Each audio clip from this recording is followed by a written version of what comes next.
Hello, everyone. Welcome to the Spiritually Fucked podcast. I'm your host, Taylor Mulholland. Let's get into the show. Hello, everyone. In this epi, I sit down with Ben Duffy, the host of the Spiritualfxckboy podcast, and we have some interesting things to say. And we also have some very interesting similarities. I'll have you take a listen to find out. Ben is an incredible human. I can tell he genuinely cares and is committed to making an impact on this world. When you take a listen to the episode, you'll see why. You'll find out that he's my cosmic twin. So we have the same astrological charts, which, I mean, do I fucking talk about it enough? I fucking talk about astrology all the time, but when I meet someone else who has the same exact identical charts to the degree, it acts as a mirror standing in front of you, and it's like seeing myself in a boy. I mean, not only do we have the same cosmic charts, but we also have the same podcast name. Like, what the fuck? I want you to listen and hear our full story, but it's really cool. He's a really amazing human being. He genuinely cares about consciousness of others and the collective and wants to make an impact on this world, and as do I. And so to see that in someone else reflect and also on a fucking chart, it's really beautiful. And this is the kind of experiences that you can't really make up, but obviously we did make it up before we incarnated on this earth to meet in this life again. So take a listen and we'll talk after. All right, we are finally live. I'm here with Taylor Mulholland. Yep, that's how you me. say it? Yeah. Mulholland? Cool. Yeah. So Taylor is a very interesting person off the bat. So we've only met one time before at the sauna place that we go to. They had a Thanksgiving soiree, and we were just kind of hanging around, eating turkey or whatever. And Taylor is talking about her astrological signs. I'm an astrologer. Of course, I didn't know anyone here.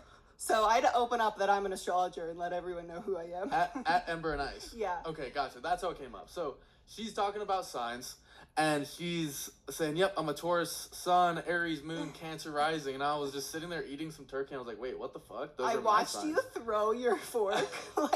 You threw a chicken, like, on the plate. And you were like, what? Like, no way. It was, like, such a theatrical moment. Interesting, because it struck me, and it, like, started to make sense. I was like, wait, those are my signs. Yeah.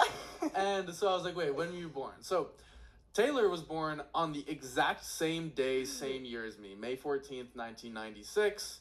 We were born 45 minutes apart, right? 55. 55. I was born 9/15. So now if you want to track all my astrological human design type shit, go for it. You were born 8/25. Okay. So we have already off the bat, that's weird. That's weird. Well, that's weird. But then this is what makes it even weirder. So we were talking, and I was like, oh, yeah, I do a podcast. Like, maybe we could do a podcast together. And she was like, oh, what's it called? And I'm like, it's called Spiritualfxckboy. And then, so what's the name of your podcast? Spiritually Fucked. Okay. Does that make any fucking sense? Any sense? Like, it how? makes sense to me because I can see it in our chart Say of more where to that. it is. Yeah. So the way I look at it is our midheaven is in the 9th house of Pisces. What does midheaven mean? It's our destiny piece. Okay. So our destiny is in the spiritual house, which the 9th house is the guru, the teacher. It's kind of like the, what am I here to teach? Yeah. Or what kind of teachers do I like? Yeah. And it's in the sign of Pisces, which Pisces is the emotional healer. So it's a very spiritual house. And so for our midheaven to be there, it's like, okay, either these people are going to be really drawn to spiritual healers or they're going to be one. Huh. And so that's like the spiritual piece. And that's probably why Interesting. we get drawn, or this quote unquote spiritual word is so natural to us. Totally. And then the fucked part, which I think is my connotation on it, is we have 10th house Aries, which is Saturn, and our moon is in there. And so the 10th house is the house of self-worth and public image. And having Saturn there, Saturn is the daddy of the zodiac. He's the one who's giving us the hard lessons, like if you've heard of Saturn return. Yeah, that's what we're in right now. So that's the fucked part, because Saturn is gonna hand us the hard lessons, and it being in the house of self-worth and public image with our moon attached, and our moon is our emotions. So we are very, well, it's all a suggestion. Astrology is a suggestion. Right. And that's so the best way to look at it. It suggests that our emotions are very much tied to who we are in the public image. And that's who I've been this entire year, and the glass has shattered in that. You know, because for me, I've been a theatrical girl my whole life. I was in theater, I was making videos on YouTube, like, I was just a weird fucking kid. I grew up watching SNL, like, I'm an improv kid. And so I've had that with me throughout my whole life. And then with the social media aspect nowadays, it's like everyone's got fucking TikTok and Instagram. Everyone wants to be quote unquote famous and an influencer. And this year, it's made me question who I am. Like, why am I doing this? Totally. Why am I making the silly videos on the internet? Am I doing it from a pure place, or am I doing it from, I want to be seen and I want to be famous? And it just, the glass just shattered. And it's when I published my poetry book too, and like publishing this vulnerable, intimate piece of yourself into the public, of course my emotions are attached to that. And having expectations on that was my downfall. Yeah. Because it's like giving your piece of your heart out. Oh my God. And then having expectations on that. Yeah. And this reflects in relationships too. Totally. And so the glass was just shattering, and that's why I got back into an astrology and became an astrologer, because I'm like, I need to figure out what these the planets are doing. Yeah. So I can blame the planets and figure that out. So let me get this straight. So we have our midheaven is in Pisces, so that's the spiritual component. And I can say for my own life, that's been with me forever. I've always been like, what's up with this place? So for some reason, even when I was young, like the conditioned paradigm narratives, I was like, this can't be it. This is shot. If this is it, like, I've seen enough. So there's always this part of me that was like looking for more. Like, where's it at? Where's the depth? Where's the meaning? Where's the connection to something beyond myself? So there's that spiritual component. And then I think how I'm interpreting the fucked part is our emotions are tied to how people perceive us. Yes. And thus, for me, the whole genius with Spiritual Fuckboy, and I know it's fucking genius, is it shatters that. Because I riff on deep shit. It's who I am. And then, but it's like, it can be taken so seriously. And it's like, what happens if we break the vessel? Break it wide open. Where it's like, I don't give a fuck how people see me. I know I'm not a fuckboy in the normal way that people perceive that image. I know who I am. I'm not afraid of that. But it's more just like, it's funny. It's also different. You know what I mean? It kind of breaks those expectations about what spirituality is. You know what I mean? About what it looks like, about how it presents. Because I think a big thing that I want to shift in the collective, especially New Age spirituality paradigm, is the image of what spirituality looks like. Is it some very equanimous dude with dreads who speaks very little, but when he does, it's very wise, and he moves very slowly, and he doesn't fuck with money? Is that spirituality? You know, like being conscious, what is our image of what spirituality looks like? And might that image be a little tight? And do we have to hold to only one image of the spiritual path of spiritual expression? And for me, I would say, no, we don't. And actually, those images can become cages when we say, oh, spiritual people look like monks. Spiritual people have dope tattoos and piercings. And I'm not just saying about me, but I mean, sort of. They kind of look like pirates. You know what I mean? Those are spiritual people. It's like, that's kind of what I want to break with Spiritual Fuck Boy. So I'm curious, with your podcast being Spiritually Fucked, so why did you name it that, and what is the podcast about? It's so funny because I feel like intuition comes and then it doesn't make sense at first. Yeah. And so I actually had this name in 2022. I'm like, I need to start a podcast that is called Spiritually Fucked. And then I had someone be like, are you sure? That's like really aggressive and in your face. And I was like, you know what? You're right. And this is when I was putting my quote unquote truth, my image in other people's hands. And I was like, you know what? You're right. It is too much. And I just let it go. And I've always wanted to start a podcast. We have 12th house Gemini. We are literally meant to never shut the fuck up. And damn, we do talk. And our Mercury is on top of our sun, like directly in that 11th house. So we really are meant to talk and speak. And that's when astrology really confirmed that this is the path I'm meant to do. But I've had a lot of wounding, quote unquote wounding, I now just call them experiences in the past that have told me not. But we have those experiences to build strength. And this year was like the spiritual gym, okay?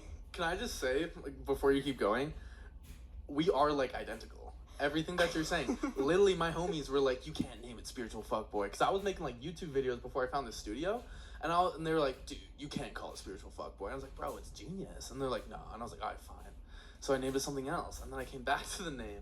And the wounding. I'm like, wait, okay, so this astrology shit might be valid as fuck. I kind of always knew that, but it's cool to get that affirmation from you. So please continue. Well, it's interesting because it's like, I always say our astrological chart is like our soul expression, and we're just wearing different costumes. And so I'm like, oh my God, are you a delusional like poet like me? Like I'm thinking about all these things who I am and seeing if it reflects in a human form. But what's so trippy is the fact that you say delusional poet, that like image and archetype hits. Dude, it literally. Hits. That's my life. Okay, our Venus is in the 12th house, which is the most delusional house. Let's go. Crazy. No, and I'm like, wait, okay, we'll there's a lot to talk about. This is sick. So go back to me thinking, okay, spiritually fucked is too big of a name. So this year comes and I'm in my Saturn return and I'm like, I want to do the things that I've been too afraid to do.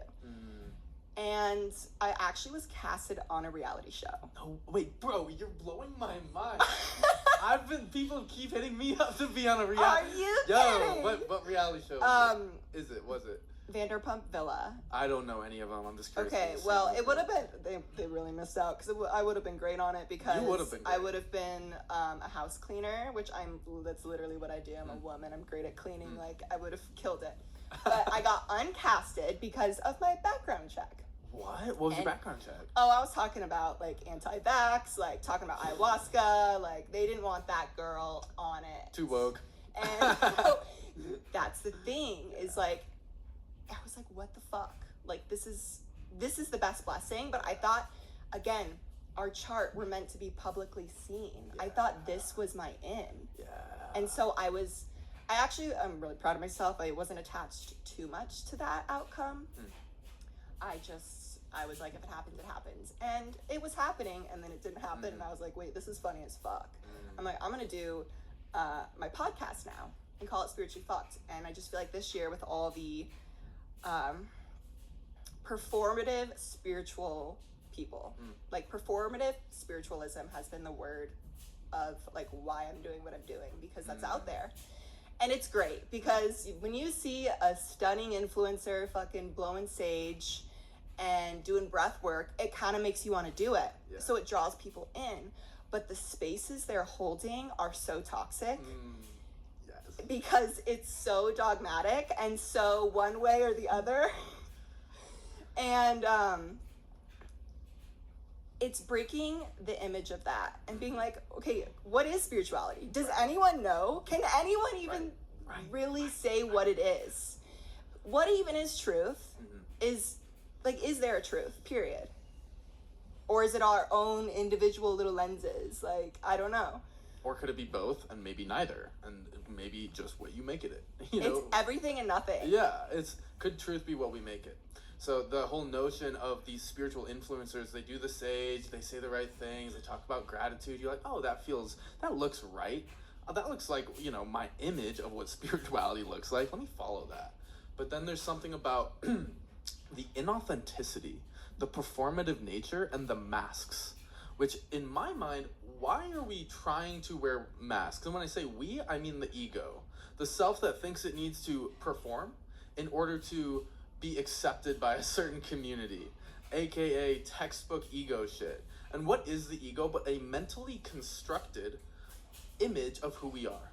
Instead of taking all of those masks off and letting, in my mind, what we can call, literally, God shine through all of us, because we are an extension of that. We are made of stardust.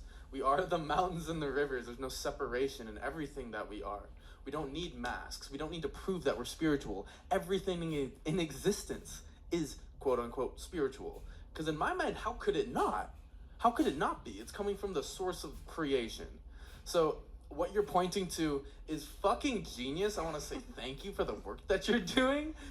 And because I also know the value because I'm doing the same thing. Yeah. It's breaking these limiting, tight molds of what spirituality looks like and coming back to ourselves. And it reminds me of this Zen allegory, sort of. Well, it's more of an image. It's the Enzo in Zen. So the Enzo is that just the circle that you see kind of representing the spiritual path in that tradition. So the first part of walking that path, which is again a circle, is investing effort. So I'm trying to meditate, I'm trying to have different thought patterns, I'm trying to be more spiritual, more aligned. And then you get to the summit of that path, and you realize in order to make progress, now I have to actually try less. And that trying less eventually brings you back to who you've always been. I still bump dirty fucking rap music. I love it, I always have. But when I was on that spiritual quest, I stopped listening to rap.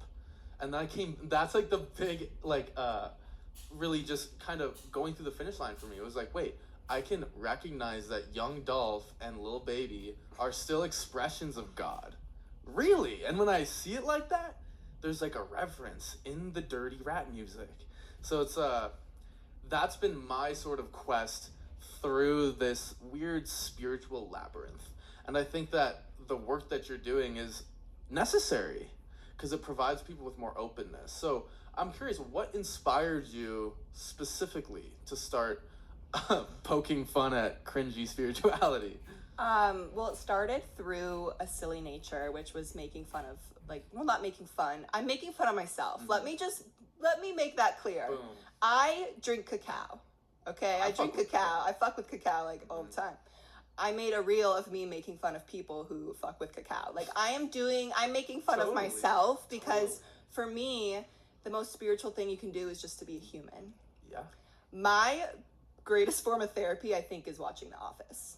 Like if I can sit down and just watch something that puts me in my heart, because that's how we heal, is through heart coherence, through raising the vibration of ourselves. And if we all are quote unquote one, we're all these like tuning forks. I like to look at it because I like that. There's the video of the two tuning forks and one's vibrating and the one that's at the same frequency starts vibrating and they're not touching. Right. We are all made of the same blood, skin, and cells. So if I come in and I'm fucking vibrating at a high as fuck frequency, you're the other tuning fork. You're gonna vibrate high. So if I'm constantly in that state of love, that state of ecstasy, other people are gonna reflect that. Totally. Doesn't matter how I get there. Yeah. If I get there by watching The Office, or if I get there by doing breath work, they're both spiritual because they're both raising my frequency. And that's how I believe we're quote unquote gonna heal the collective. Totally. So raising the frequencies to something more authentic, to being who we are and recognizing what is that? Like when I say what we are, what are we looking at? Is it just human beings? Are we sure that's what we are? Because isn't that just a label that maybe we've been conditioned to believe in? And then that we unconsciously solidify, and then that becomes our lived experience. We're all just human beings here. And all of a sudden, that's what's real. But in a very deep way, what are we before that word? What are we before we labeled us human beings? Like, it's hard to pin it. It's hard to pin it. And there's something so sacred in that, and the recognition of what we are. And the desires that we have, like you said, watching The Office. For me, bumping heavy rap music and doing heavy-ass lifts, I fuck with it. And it's like, it's who I am. If someone has an issue with it, I don't know what to tell you. And it's like, because I can come back to myself. And yes, it's still Ben the human in some sense, for sure, sometimes. But I also just see that as it's a label that then becomes our lived experience. So we can try on different labels or no labels, which is interesting. Who is speaking right now? Who is watching The Office? Who's playing the characters in The Office? God, everywhere. Inescapable, and the light becomes blinding. And that's a product of actually authenticity. Because when I'm trying to put on a mask or perform, I'm actually subtly denying the God in me already. I'm saying, oh God, you're not enough. Let me try to put on this fancy mask that I think actually works better. It's disrespectful to creation. It's disrespectful to what you are. It's disrespectful to everything here, in my opinion. So and people have been saying this for a while on this podcast, which is authenticity is the highest frequency. Because it's God. Duh. You know what I mean? It's almost so simple, it's hard to see. It's so ubiquitous and all pervasive that we don't notice it. But we're all God all the time, 24/7. When you're dead, you're God. When you're alive, you're God. It doesn't stop. Anything that could be, where is it coming from? And that's where the desires in our heart, whose are they? And there's a beautiful perspective I have influenced by depth psychology, which we could say it's angels themselves trying to live through us. Jung said our individuation, which is the goal of depth psychology, is actually the individuation of the angels. Because recognize, who are you? Who are you right now? Is it just this mind and body? Is that what I am? Or what's breathing through me?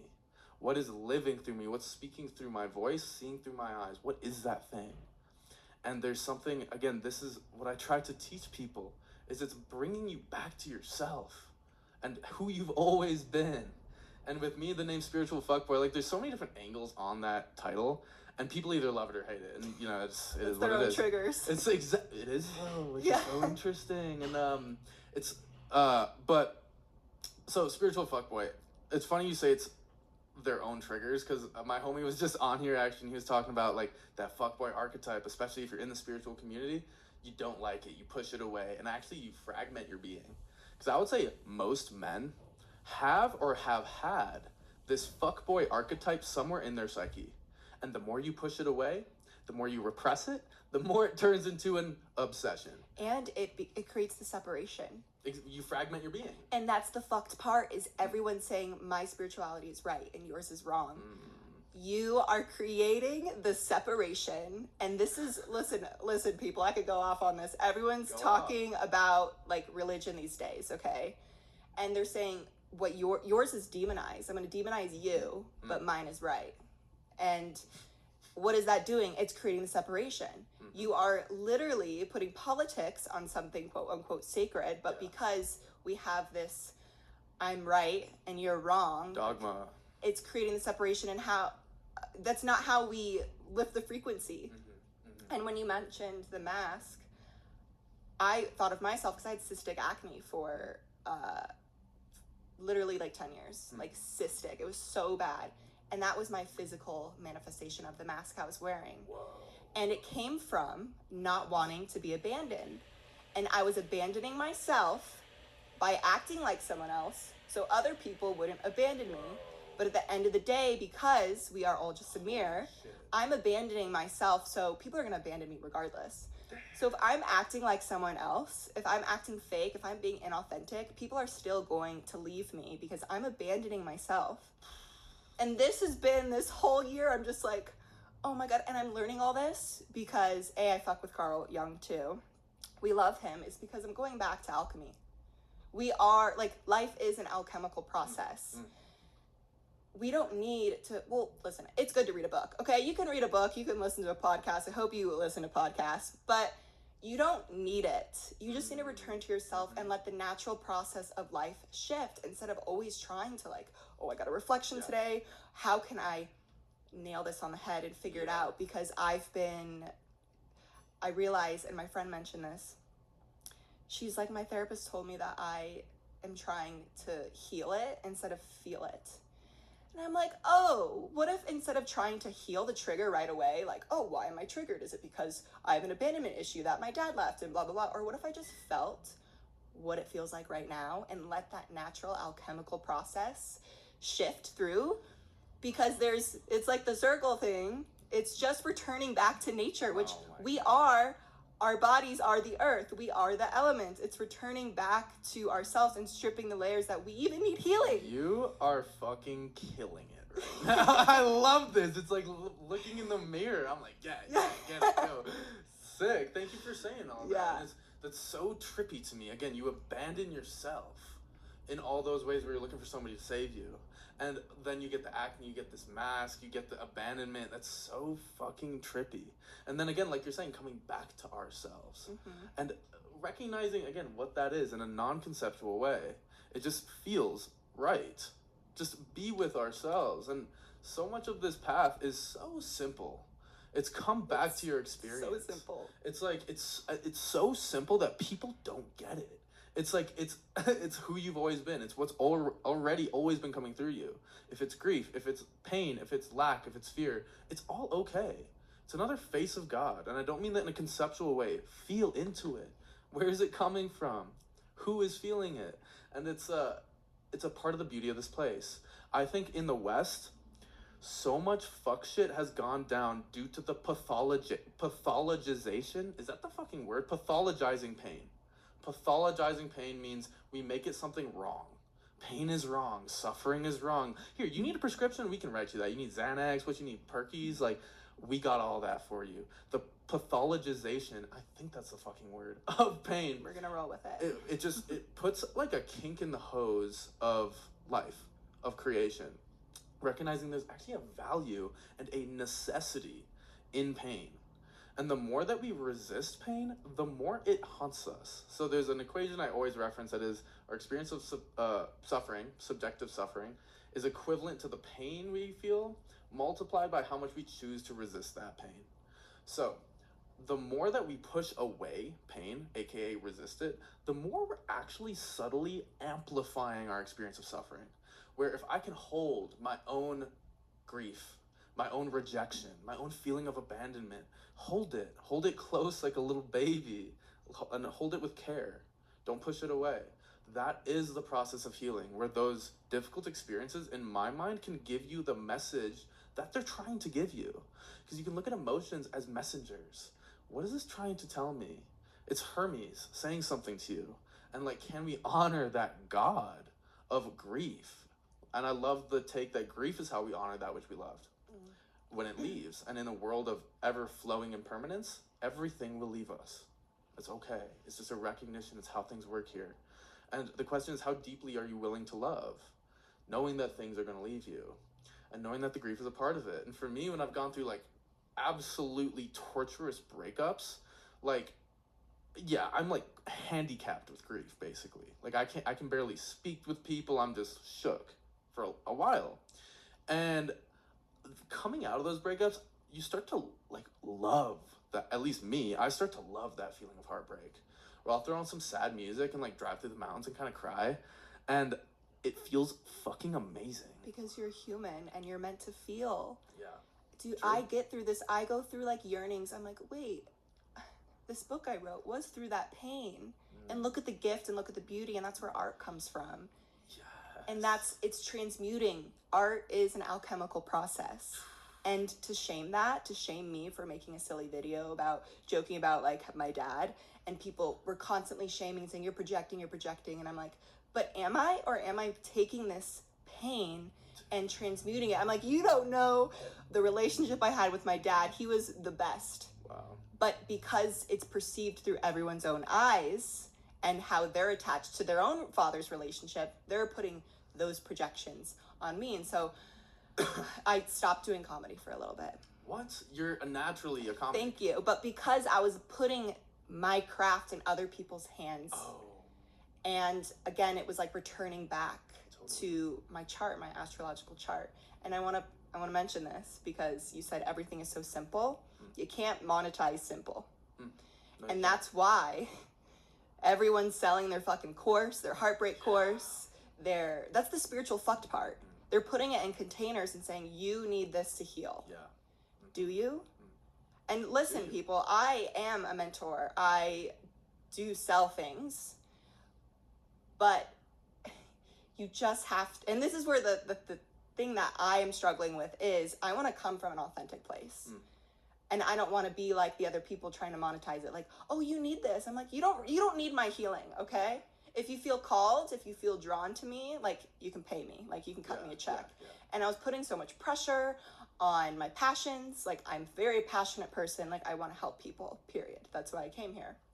Or so I believe.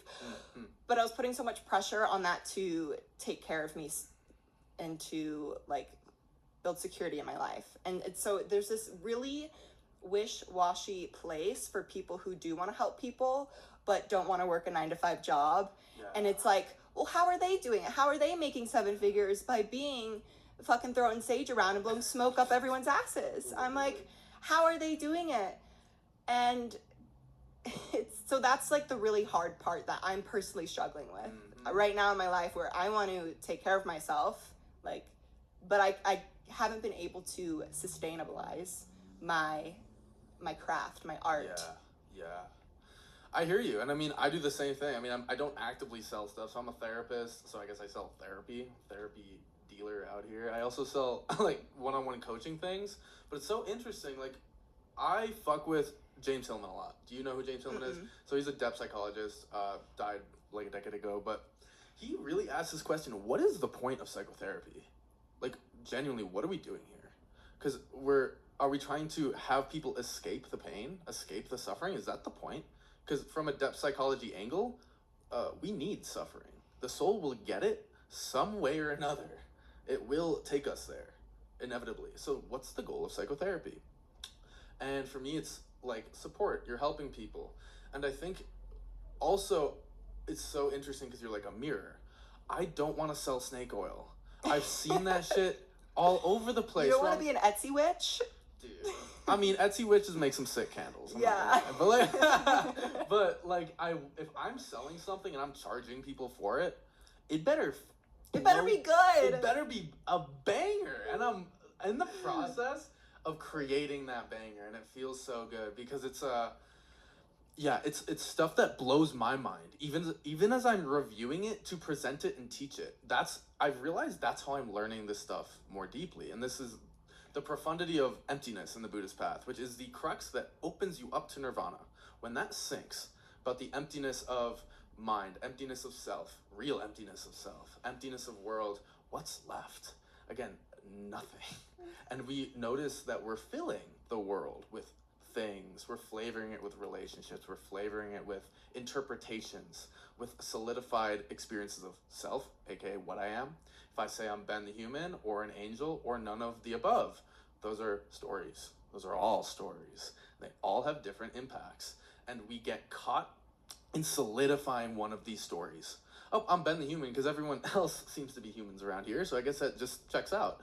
It's like, are you sure? Are you sure that's what you are?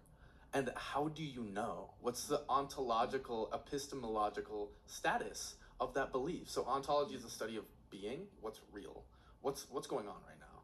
Then epistemology is the study of knowledge. How do we know? How do we trust certain data? Where in this modern age, it would be science. Science is clearly what's true, what's real, what's replicatable. Thus, that's what we believe in. That's only one way of knowing. And so it's what I'm bringing blows my fucking mind. And it's like just creating this framework. I'm like, holy shit, it's like that. And seeing all these spiritual teachers, Sadhguru, Muji, dudes I follow, Robert Bea, Andrew Holacek, who, shout out Andrew Holacek, you're gonna be on this podcast someday. Just seeing them all point to the same thing. And again, the profundity of that, which is like, okay, it's cool to play with these ideas. What happens when it sinks? If everything was empty of inherent existence, aka it depends on my mind to construct it and to believe in it, then what are the implications of something like, let's say, death? The question of who dies. What story of me is dying? The question of, like, is death an ultimate annihilation of the self, as we're usually unconsciously conditioned to believe? Or do we hold on to dogmatic religious perspectives of what happens after we die? And hold on very tightly. That's like a mark of dogma, is you have to hold on tightly to it because it's objectively right according to that view. So what happens when it's all fluid and empty? And it's really an open question for me. What do we fill the void with in regards with death? Because it's a void, it's a story, it's empty in our minds. Do I say this is ultimately an ending? What if death is way better? Like Ram Dass says, taking off an old shoe. Sounds nice. Sounds like a relief. What, do you know what I'm saying? What is the impact of that on our consciousness? And what caused me to go to this depth is seeing all of the spiritual shit on Instagram in places like Vietnam and India when I was traveling there, and I was like, I thought this was gonna be legit. All I'm seeing is bullshit. And I was like, okay, where is it? I won't stop until I find something fucking real. Where is it? And I was so depressed at that point in my life. And I want to get to your story, because you were talking about your dark night of the soul, which is very interesting. But my dark night of the soul, I was hella depressed. And I couldn't find anything fucking real. It was all smoke and mirrors and bullshit. And I was like, bro, I need something that hits me in the soul, that resonates with my heart, that gives me a notion of real truth. And it was only when I found emptiness, which is so counterintuitive and paradoxical. It's like the only ground I found that I could stand on is utter groundlessness. The only truth that I could feel in my bones to be true is that there is no ultimate truth in the relative experience of duality. And that's what changed me. It's so paradoxical, because it seems like everyone wants to heal, everyone wants to be spiritual, but no one wants to accept the ultimate emptiness of all of perception, meaning I am made up, the world is made up, and it's okay. It doesn't have to be real. Why does it have to be real? And so that was my spiritual path, and it took me to this profound place, which I feel legitimately blessed by that darkness at this point. And it made me who I am. And now I'm trying to give it back in a way that, again, so this is kind of vulnerable. I think I've said it in another podcast, but it's my goal is a complete flip of the paradigm that humanity is operating within. Because that paradigm is culturally, mentally constructed. And can we just recognize that? And what's the impact of recognizing that? What's real? Can we start to touch into the void? Because the void is not empty in some cold nihilistic sense. The void is full of infinite possibility, undefined. We can make it anything. And the world that we're experiencing now, and all the problems with human greed, wealth inequality, violent conflict, genocide, those are actually products of internal views, internal assumptions. Internal demons reflected into yeah. the external world. Exactly. Those demons of I'm not enough. Those demons of, oh, what happens when we die? Look away, look away, look away. All of those demons that haunt us, again, it projects outwards. Where when I don't feel like I'm enough, when I'm falling for the spell of the ego, aka the separate self, let's just say whenever I believe that what I am is this ego, again, separate, inherently existing self, separate from the world, separate from my mind, I'm going to feel insecure. I'm going to feel wobbly.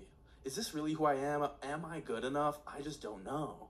That's an inherent quality of the ego always. And you will never escape it. No matter how much money you have, no matter how much you do, you can't get away from that insecurity. And again, that insecurity also drives people to say, fuck everybody else. I'm just going to try to make billions. And it's then everyone else is getting fucked. Everyone else who is actually just other faces of you, other consciousness beings manifested. Now we're fucking them. You're fucking yourself because you're stuck in this spell, this illusion of the separate self, where you are haunted by this knowing that you're never enough. And all of a sudden, everyone else is fucked. So this is an internal cognitive belief that then manifests externally. So it doesn't only affect our world, it affects those people where they're living in a hell realm because of a certain empty belief system that no one seems to recognize as a belief system. We think it's just how things are. And so my goal is huge. I'm what happens if a collective starts to recognize this, practice this, construct a different reality? So, yeah, anyways, that's my goal, I guess. I want to add to that. Please. The spiritual fucked part is everyone wants to kill the ego. Why would you want to kill the ego? That's why we come here. It's befriending the ego in my eyes. Because when you're killing something, it's the law of, what is it? Law of polarity, law of balance. You're creating the separation that you are not that. Wow. What if we just loved our ego? I fucking love my ego. And I've been going through this. This is 12th house, Gemini. I don't know if you experienced this. And I was laying in bed one morning and I was looking at my costume box. And I said, oh, I'm only this girl. I'm only Taylor Mulholland in this life. I already started grieving my human self because, and not from an attachment place, but from a romanticized place. Why am I dimming my expression in this life? And that's why I started posting more. I don't give a fuck what people think anymore because I realized I'm only this girl. I only look like this one time in my entire fucking existence. Why would I be too shy to post an Instagram? And I'm saying this for everyone. If you are scared, you just gotta fucking do it anyways because you're only gonna be this person this one time. And to be too self-conscious or to put on another mask, that is such a shame to your soul expression in this life, because I believe we chose every part of us. I believe we chose down to our left pinky toe. And if you don't fucking like it, then you figure out why you don't like it, and you take that and you run. Because it's the process of alchemy again. Coming back to, why is this part of my body or this part of my personality causing me pain? Why don't I like this? Like, sitting with that instead of trying to heal it, trying to do another course, and that's what I was doing all this year, is just fucking doing all these courses. And then I realized once I stopped needing a fix, I didn't need any fixing. I just need to come back and realize that I'm perfect just the way I am, and falling unconditionally in love with that, and the parts that I don't unconditionally love, because it's not an overnight fix. I don't know if you've ever tried it, but asking why did I choose this? You're, again, killing it. This is exactly what I found in my experience in India, where I was hella fucking depressed. Legitimately hated myself. I couldn't look people in the eyes because I was so self-conscious. I could not speak. I was so dissociated. People would speak to me, and I remember I would snap out and be like, "What did you say?" Like, people right in front of me. So I was in so much suffering, and it was only when I could accept, if you're depressed forever, Ben, if you're depressed for the rest of your life and you can't have any deep social relationships, you just have to work at a gas station the rest of your life, fuck it. Like, it wasn't even conceptual. It was just like, I can't keep fighting this. Fuck, I guess this is it. And it was when I thought I was going to step into the abyss, that's when I actually stepped into freedom. When I thought I was surrendering into death, which you could say that I was, the death of the old me. And the resistance of that, again, what you resist persists. That depression, that anxiety, whatever it is, notice there is always resistance. Those experiences cannot manifest and linger without resistance. So once I actually stepped off that cliff and I was like, fuck it, guess I'm handicapped forever, that's when things started to shift. I remember I cried for the first time in months because I was so numb. And I cried, and I remember looking at the light in the trees, and it was like the first time I actually saw it, because I wasn't in my mind trying to run away from my own experience. I was finally like, yeah, this fucking hurts. Yeah, I'm not the person I wish that I was. Yeah, I wish that I could be seen. I wish that I had more certainty in my life. I wish I had some fucking money. This was right after undergrad, and I was hella broke. I'm still hella broke, let's be honest. But literally, it was the acceptance of the unacceptable that healed my shit. And how many of these courses, how much of psychotherapy as a system is actually pointing us in the wrong direction, saying there's something wrong with you, let me fix you. And this is so deep for me because it's my truth. And you see it, I won't say evil, maybe confusion that is established at, again, systemic levels. Whereas some psychotherapists are very helpful if they can bring the client back to themselves. If they're trying to sell something, if they're trying to fix them in some weird kind of way, or in any way that brings them away from themselves, it's not going to work. Because again, creation wants to feel. And until we learn how to feel, those demons, that pain, that darkness is going to keep haunting us because it still has something to tell us. And I was listening to something. Do you know who Joanna Macy is? Mm-mm. Joanna Macy is like a speaker, lifelong Buddhist practitioner, and just a beautiful, beautiful soul. She died relatively recently, I think. But she was talking about these times that we're living in. These, you could say, apocalyptic times. They're almost prophetic. Like all that shit in the prophecies, it seems to be coming true. Is Christ going to get resurrected? Time will tell. But, okay, we have AI. What's that going to do in the next 20 years? We have the great omnipresent threat of nuclear wastelands. We have, who knows, China, Russia invading. We have maybe ETs. That's like a wild card, left field kind of situation. But there's so much uncertainty, so much risk, so much fear.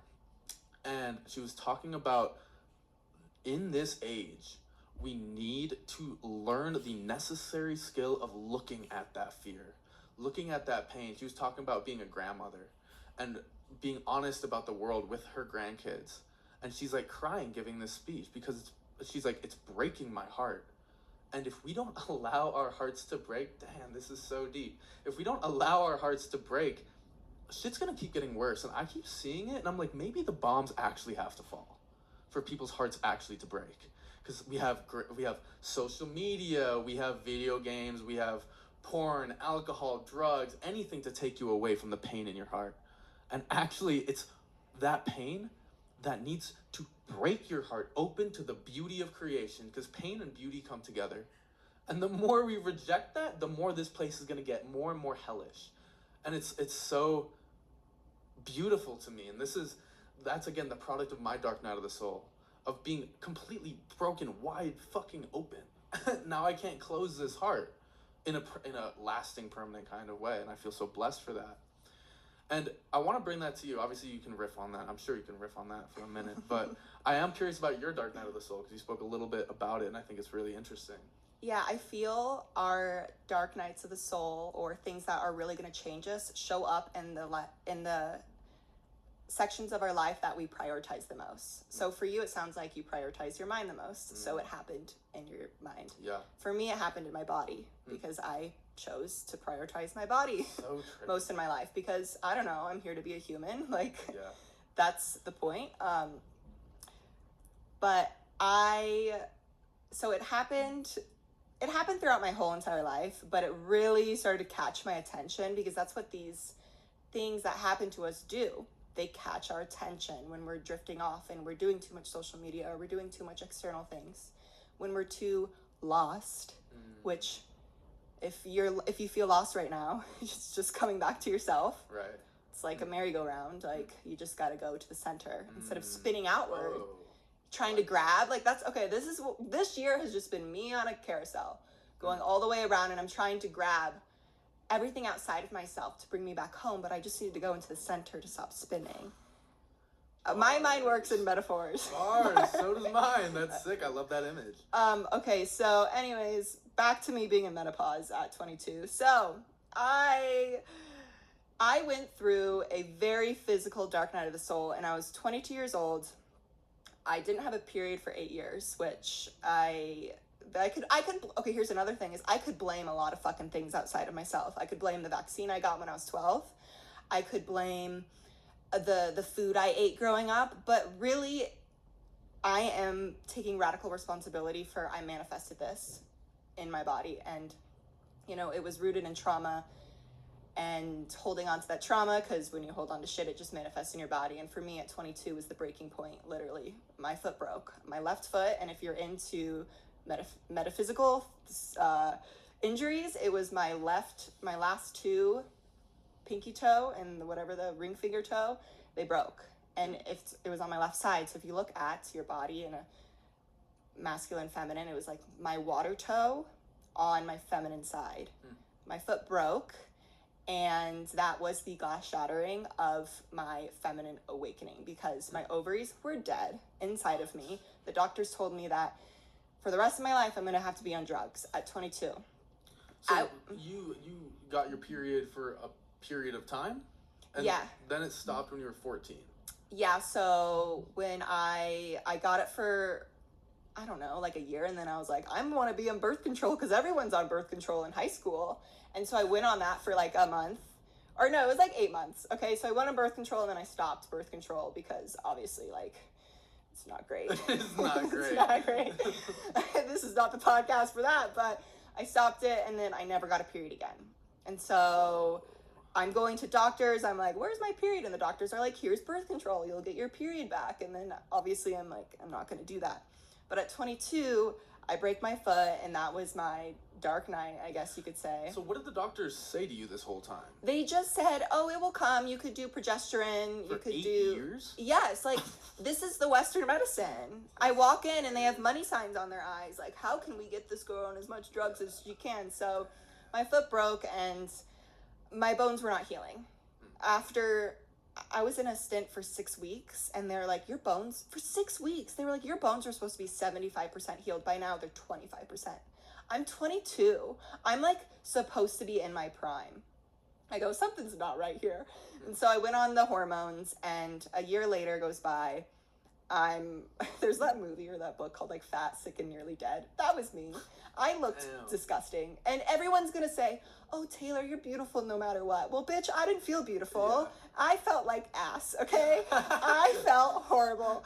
And I looked horrible, and, you know, everything's a reflection of how we're feeling internally, externally, and externally I did not look great. I have pictures. You can look at those later. But they're not great. The afters are great. So I went the Western medicine route, and it fixed me. I needed it. And this is why if I meet someone and they're on that route, I go, good for you. If it's working, so it did fix ahead. You? It fixed me temporarily. What did it fix? It fixed your broken bones? It healed my bones faster than I could have.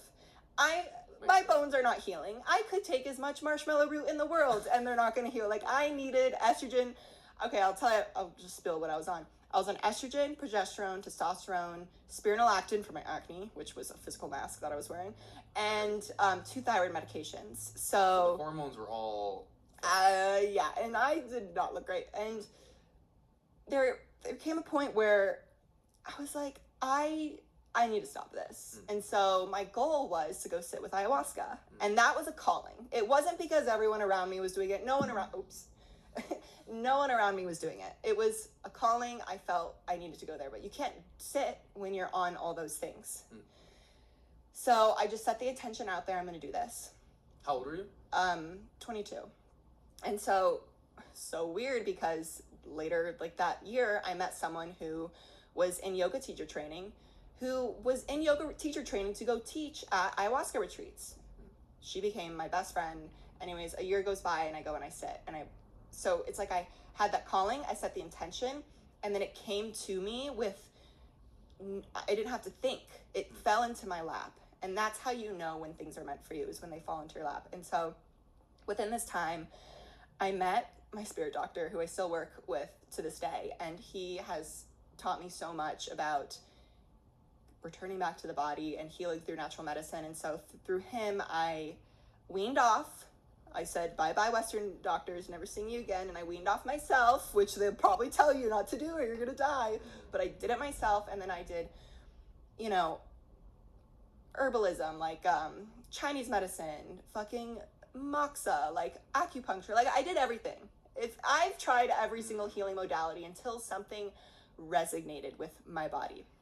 And I call him a spirit doctor because that's what he is. It was spirit doctoring. And so I still work with him to this day, but it just brought me back to my body's own natural rhythm. And okay, I was 22 and whatever, my ovaries were quote unquote dead. I fully revived them. I feel like... Wait, really?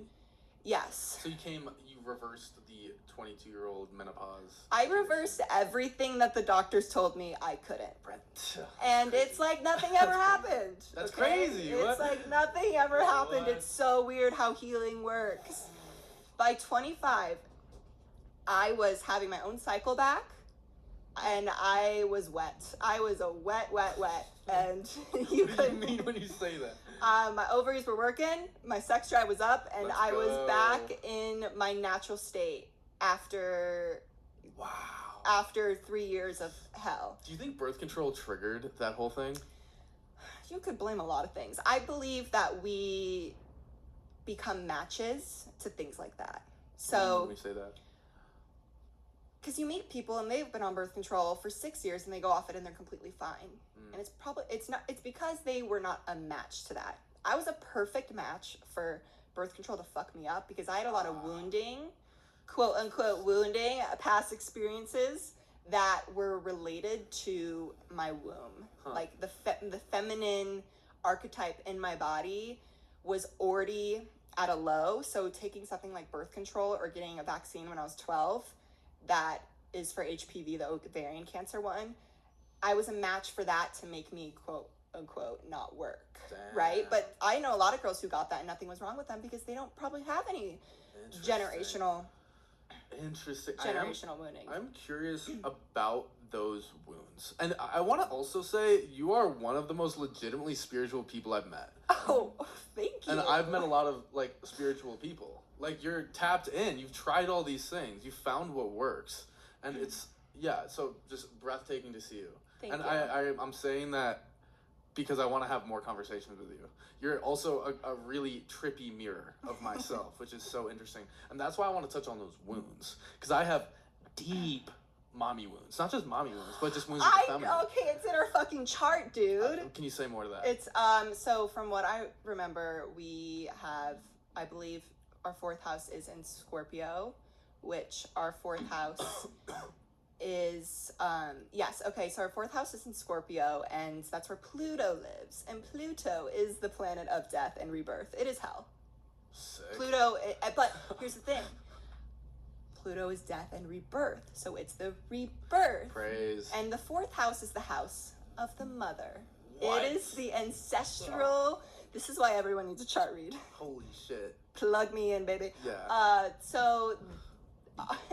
It makes sense. And when I first got my astrology read from my teacher, love Natalie Holbrook, she said, oh yeah, this is exactly why this showed up, because your 4th house is originally the house of Cancer, which is the feminine of the zodiac, and it also is the ancestral lineage. And so when you see Pluto, or when you see Scorpio 4th house with Pluto there, it's like, of course you're going to have a death and rebirth for, or within the feminine figure in your life, but you're doing it to heal lineages. Like, and okay, it's fucking opposing our fucking sun, our Taurus sun, and our Taurus Mercury. So we're meant to talk about it. What? Because they're literally across from each other. Yo, you're blowing my mind. Can you give me a reading at some point? I'll pay you for Yes. it. Okay, cool. Yeah. I'm like, it's me reading myself. Oh, that's fucking facts. That's fucking facts. Yeah. I would love to do that. So I feel this lifetime, like, of course I'm a fucking lineage breaker. Who goes through menopause at 22 if you're not meant to heal lineages? And so going through this process, I have developed a relationship with my ancestors, because that is my standing ground. That is what's rooting me here. Like, fuck, this is hard. This is painful. This is hard. But I'm doing it for grandma. I'm doing it for my great-great-grandmother. And they're there and assisting me because they want to help. And I'm doing it for the future generations. And it's like, I am just the body of the lineage in this lifetime. And if I don't want to do the work, and if I want to just sit and dissociate and whatever, that's going on to my children, and I don't want to fucking do that. Like, I am the one who's signing up for this. And so I won't give too many details, but we can talk about it after. But Yeah. I went through this death and rebirth with the feminine, and it showed up at the time of my life when it was meant for healing. And if I would have rushed that, you can't rush things like that. It's all like a process that's meant to unravel. And all of those processes, all of those segments of the process are absolutely necessary. Yes. That's the thing. Even the slow ones where you're like, what do I do? Even the confusion, even the darkness, necessary for that fruit to ripen until it drops. And everyone wants a quick fix, and people are selling quick fixes, but baby, it's not going to happen. Because if I look back now, and this is what my spirit doctor said to me, he said, it's going to take a long time. And I said, let's do it. I saw him every 2 weeks for whatever, and I was taking the little fucking droppers, and things were not shifting. I was still fat and ugly, and things were not an overnight fix. I could have just went on Ozempic and got an overnight fix, but I committed to myself. And I look back and I say, holy fuck, I did it. And that's me right now. And I'm not perfect. I still got a lot of shit to unravel, but I am okay with where I'm at. And this is one thing that I have been learning to do more, is celebrate myself. Because it's so easy to get hard on ourselves. Like, well, why aren't I living in the house I want with my Range Rover and selling my astrology sessions and making a bajillion dollars? Yeah.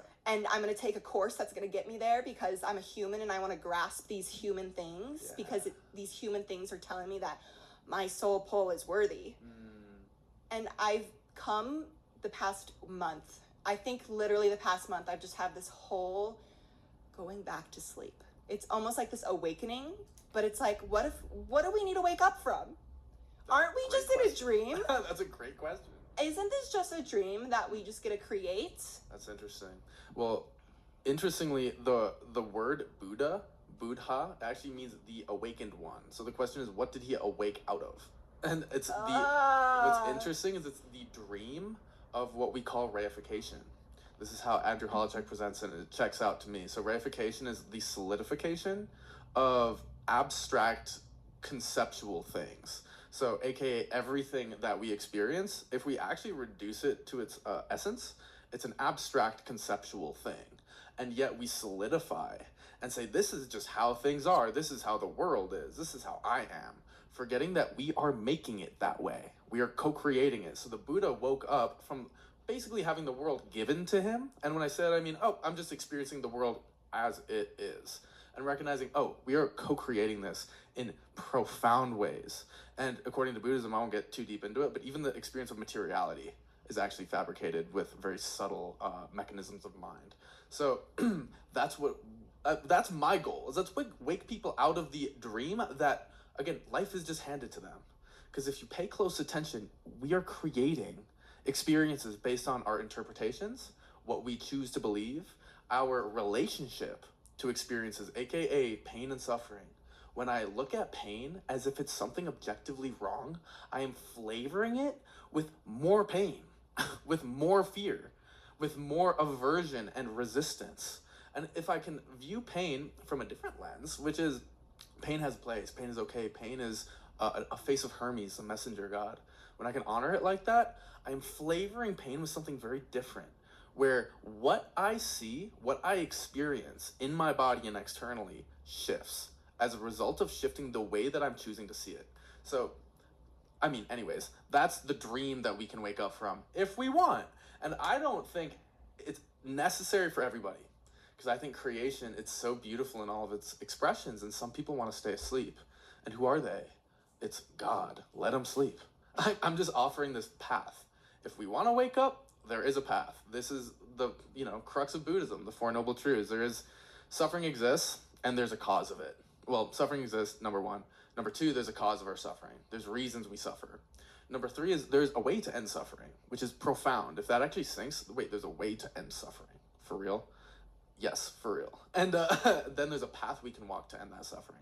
So very diagnostic. It is sort of like a Western medical model of like, here's your issue, here's how we solve it. Yeah. But it's profound, and it's liberation. And when I say liberation, I mean at the existential level of what we think existence is.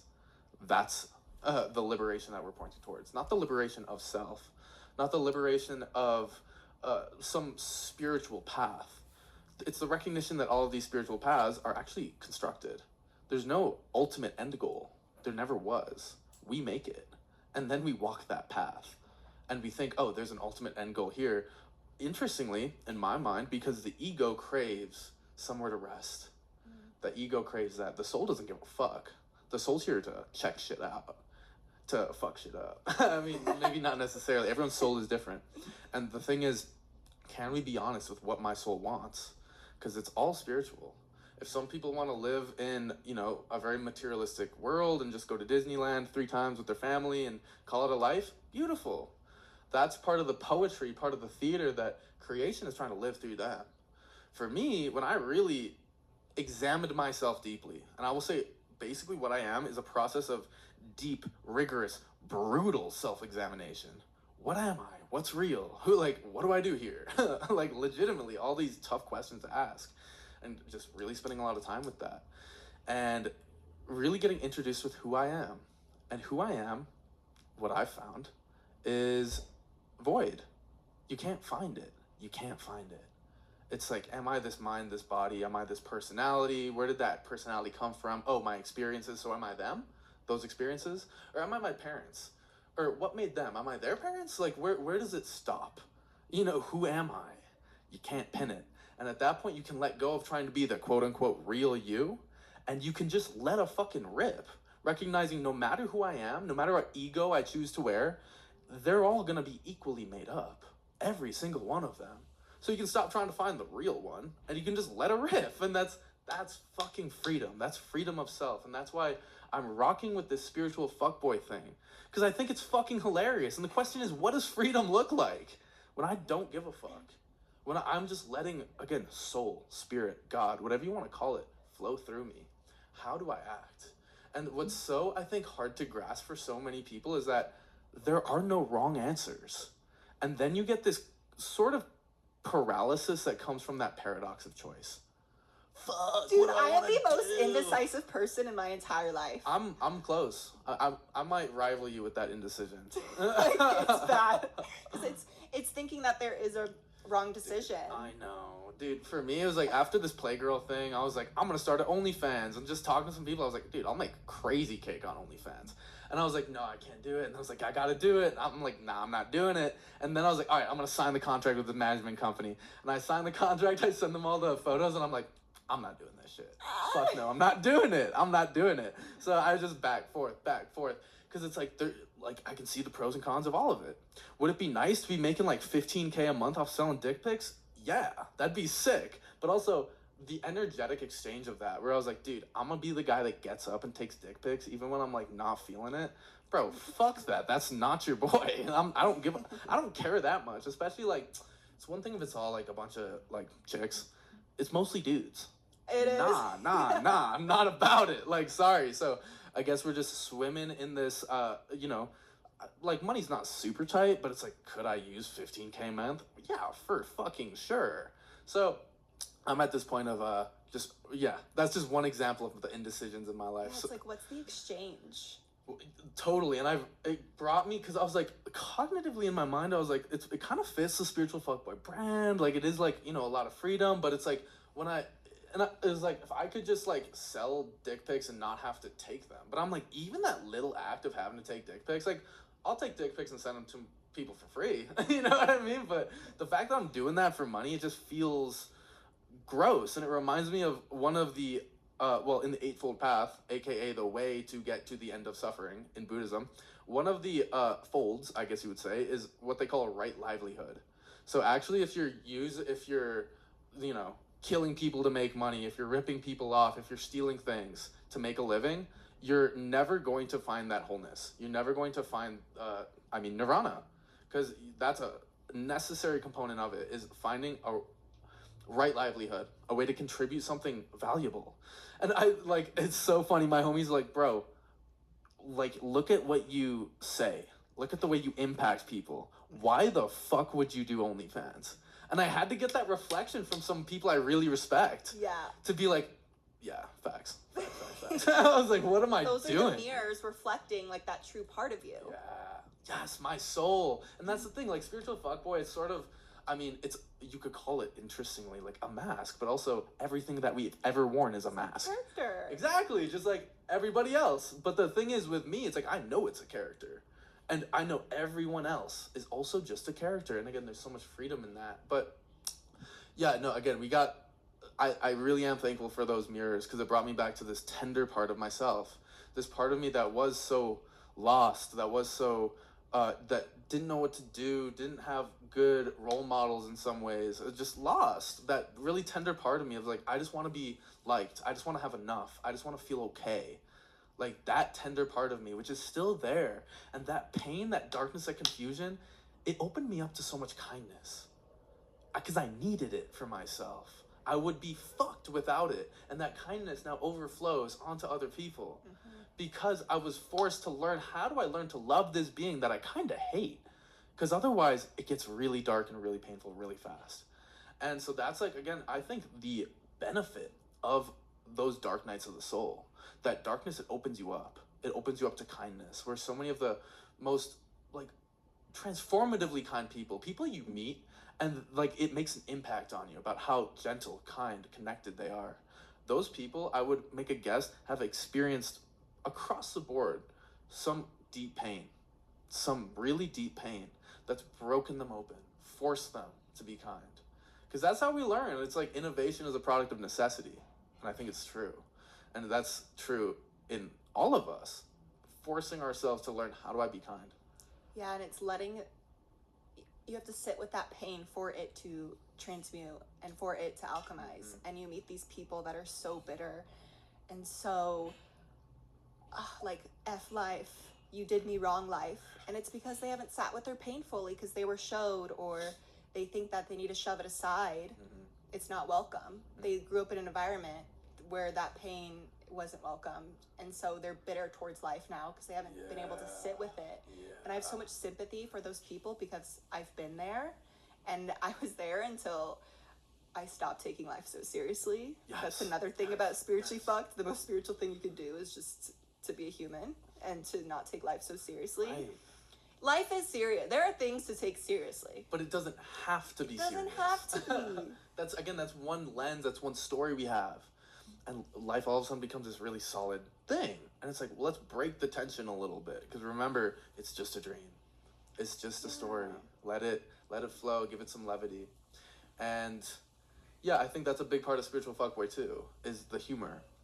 And do you know who Brent Pella is? I love that guy. I don't know what fucks with Brent Pella. He's hilarious. He's just making fun of himself from what I look at and his friends. Because Brent, again, I don't know him personally, but he seems hella spiritual. I've seen him at Burning Man and shit. I saw him at a set with like Aubrey Marcus and Jake Paul and Brent Pella. He's just in the back with his hood up. So he's like tapped into the spiritual circles, but his comedy just is ruthlessly making fun of spirituality. It's fucking hilarious. So he's like poking fun at himself. And that's kind of what I'm doing. You know what I mean? I'm poking fun at myself. I'm like, you know, pretty dude with the tats, riffs on dope shit. Seems like classic textbook spiritual fuckboy. Well, great. That's what we're gonna call it. You know what I mean? And it's like, it breaks the tension. And I heard this podcast.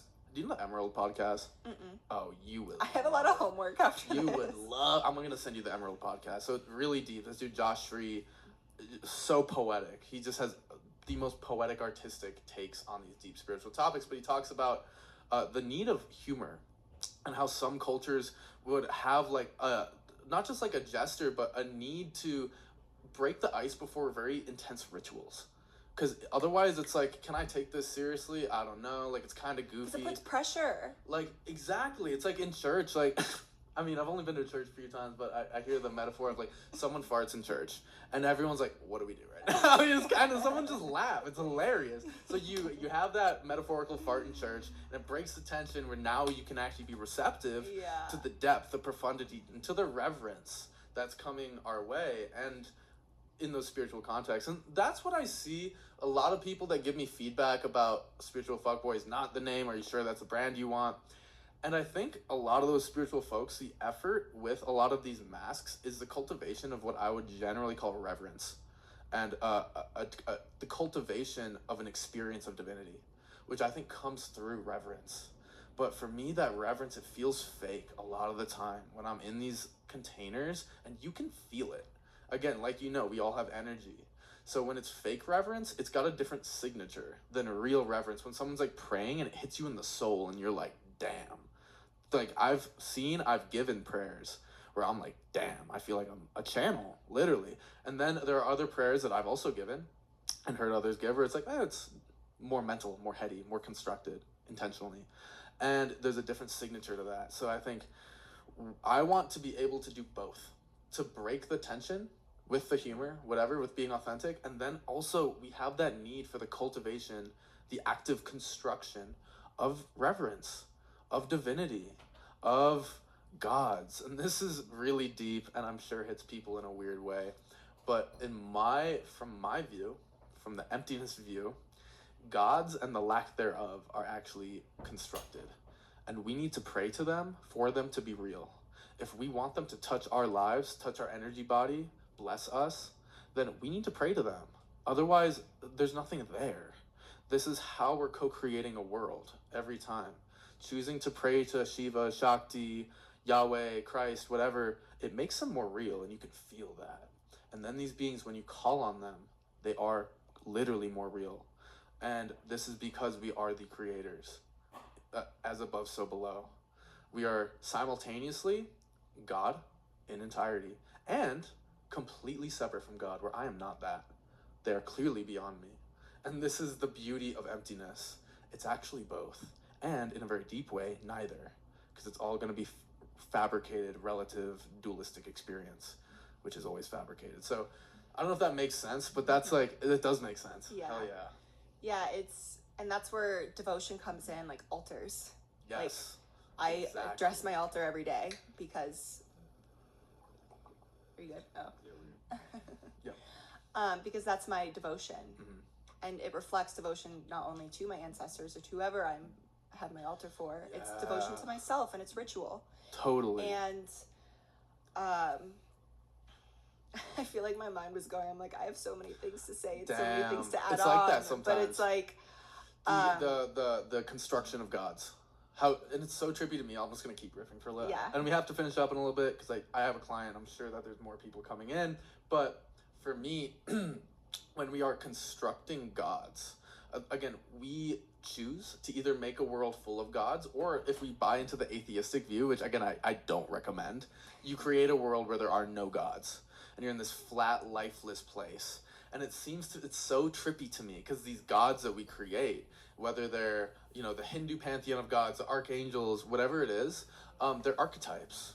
And it's like we have these two theaters of experience. One is the 3D material. Another mirrored theater is the theater of the gods. And they exist in the mind. And we have this dance between the imaginal God realm and the human realm, where we are creating the gods, and simultaneously we are channeling those imaginal figures in us all the time.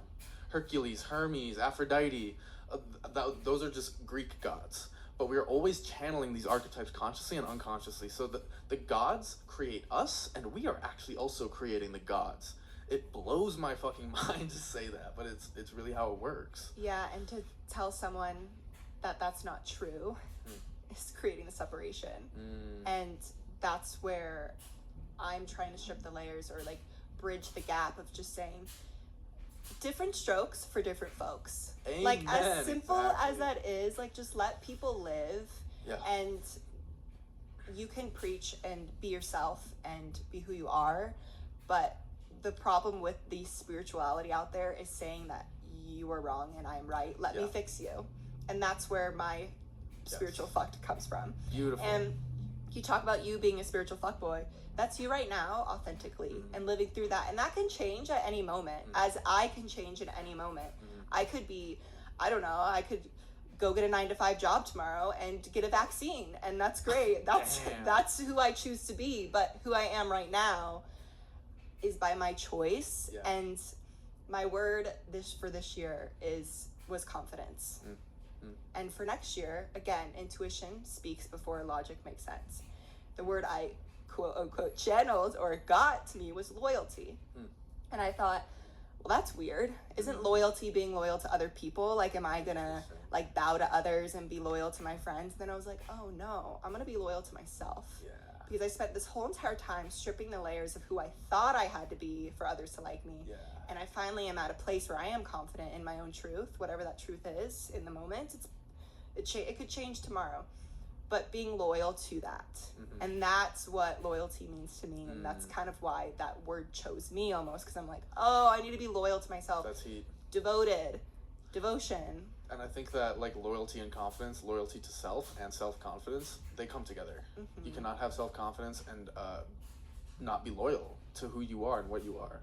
So we can keep riffing forever, and we definitely have to. There'll be a part 2, There 3, has 4. to be. There has to be. This is you're awesome. This is dope. Thank you so much for coming on the podcast. I feel blessed that the stars had led us to that trippy circumstance at the sauna place. Yeah.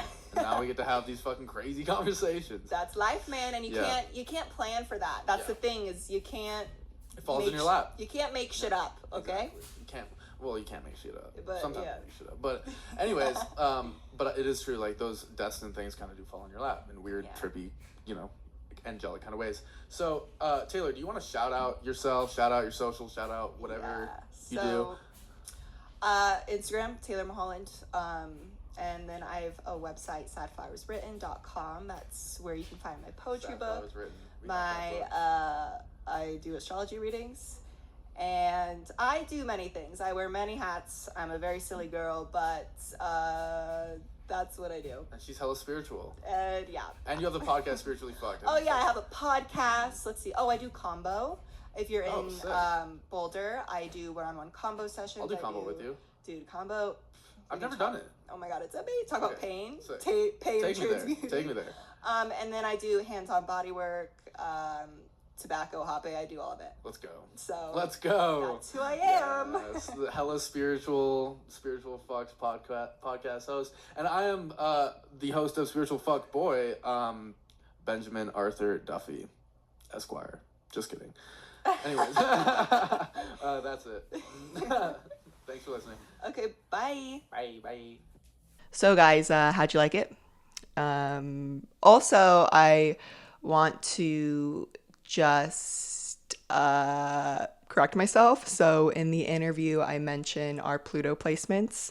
That's all wrong, you guys. I made a mistake, and I'm sorry. And that's when my autism comes out. And I mentioned that we have Pluto in Scorpio, which is a big fat lie. We actually have Pluto in Sag, and it's in the 6th house. And it still relates to what I talk about the death and rebirth. We actually have 4th house Libra, and our Chiron, and which is the wounded healer, and our North Node is there. And those two placements put right next to each other really show the destiny piece in healing our, not only our ancestral lineage, but also the feminine wound in our life. And so I just want to correct myself. And if you actually want to hear our full charts, or my full chart, well, we have the same fucking chart, but I do an astrology roast on one of my podcasts. It's episode 23, I believe. And so you can go listen. Again, I don't want to speak for him because astrology is always just a suggestion, but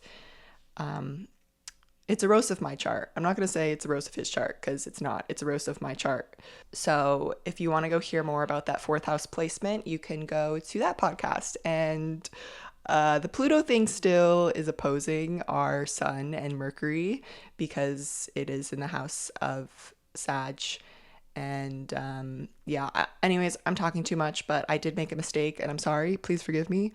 Very interesting, right? And I know Ben and I talked about having more conversations about just all things, all of it. There's a lot we can talk about, and having it be kind of like a direct mirror, and shit just gets deep. Shit gets really deep, and having two 12th house Geminis together, I mean, we could talk for 10 hours and not get tired. Anyways, I really hope this encourages you to go live a good life. Okay, that's the main message. The main message is different strokes for different folks. Love yourself and go make art. That was the message, okay? If you want more of Ben Duffy, go to his Instagram, DuffDaddy100. You can go to Spiritual Fuckboy on Spotify or on Instagram. Again, really, really fucking good guy. I mean, obviously you heard it, and obviously I'm going to talk good about astrology. So we have great placements. So anyways, thank you so much for being here. I really adore you, and I hope this is an episode reflecting about how not only I, but the people I guess I attracted in my life really just want to make a difference on humanity, and we are all here to walk each other home, and that is finding home within ourselves. And so I deeply insist on you going and finding that for yourself. And if I can add a flicker or a glimmer of light into your life, then I've done my job, and that would make me really happy. And leave me a review, please, because someone left me a 1-star review, and for some reason it's really affecting me, and I know who you are, so I am going to send a hex. But anyways, I'm saying too much. 12th house Gemini coming out. Oh, also, if you don't hear from me for a little bit, I'm gonna be in India at an ashram, so that's where I'll be, and we'll meet afterwards if I come back. Anyways, bye.